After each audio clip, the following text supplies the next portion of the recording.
एवढं शिल्लक राहिलं होतं जे तू करायला निघाला तुझ्या वैद्य माझा करून घे. याला काय काय होऊ शकतं माहित आहे का? काय काय होऊ शकतं माहित आहे का? करू शकत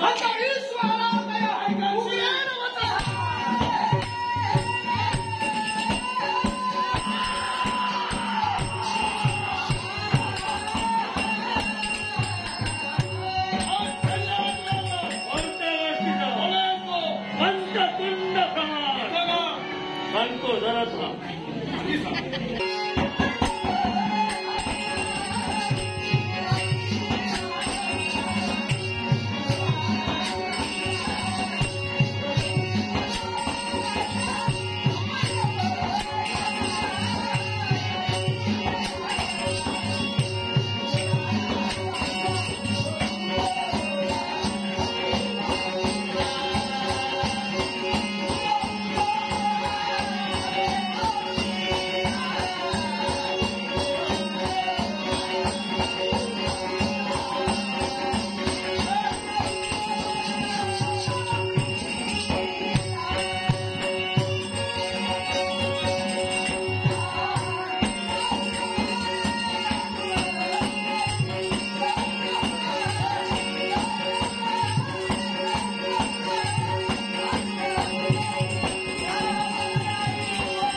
पृथ्वी दिग्विजय करणाऱ्या सेतूला या सर्व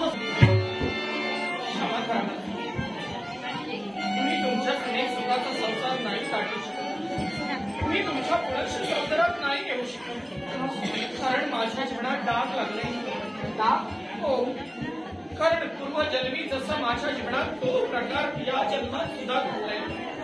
सीतामाई जीवन जगत असताना लंकादेश रावणानं माझं शौर्य कर्म करून घेऊन गेले. त्या क्षणाला पुनश माझं आगमन झालं. त्या क्षणाला मी रजत निंदेला पात्र ठरले. आता सुद्धा मला स्पर्श सेतू राजाने केला.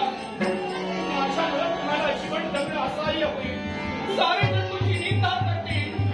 हे मी माझ्या डोळ्यानं नाही ते सहन करू शकत म्हणून मी माझ्या तुला निर्णय घेतला. या शिवपिंडिके मला आत्मसमर्पण करायचं. श्री शिवशंकरा तुझा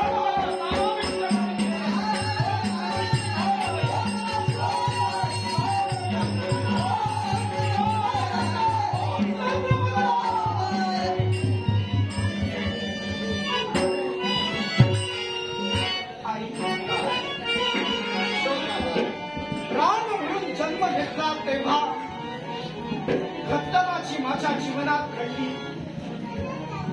प्रत्यक्ष लंकाधीश रावणानं सीतेचं चौर्य कर्म केलं. पण जेव्हा मी पुन्हा राज्यात आलो तेव्हा एका रजकाच्या कुटुंबानं निंदा केली. दुसऱ्याच्या गुही राहिलेली स्त्री हिला कशी काय संसारात नांदवतोय राजा. आणि म्हणूनच सीतेला ते सहन झालं नाही म्हणून सीतेनं भूमीची प्रार्थना केली. भूमीनं आपलं मुखकमल उघडलं आणि सीतेनं भूमीला आपलं आत्मसमर्पण केलं. पण त्यावेळी आई भूमीनं मुख आपलं बंद केलं होतं. तसा त्यावेळी विरह तसा या जन्मी सुद्धा विरह. पण आई आम्ही काय पाहतोय चंद्रवदनेनं आपल्या जीवनात दाब आपल्यामुळं मला लागू नये म्हणून या शिवलिंगाच्या ठिकाणी शिवशंकरांची प्रार्थना केली. शिवलिंग दुभंग झालं. शिवलिंगानं मुखकमल उघडलं आणि त्या चंद्रवदनेनं उडी ठोकली. पण आई काय त्यावेळी भूमीनं आपलं मुखकमल बंद केलं होतं.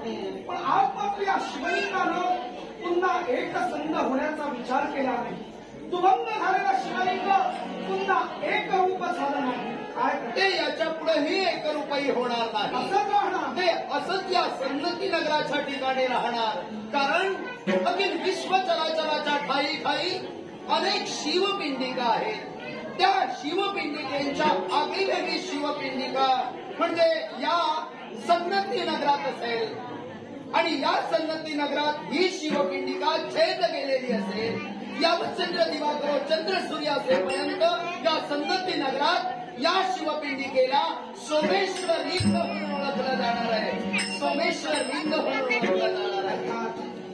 तेव्हा सन्नती नगरीचा महिमा आईच्या पायातली पादत्राण देवी चंद्रगंबा मातेचं दर्शन आणि छेद गेलेली शिवपिंडी या सन्नती नगरीत दर्शनासाठी भाविकांना मिळणार. आमचं काय जसं पूर्व अवतारी झालं तसं अखिल उर्वरित आयुष्य विश्व कल्याणाचे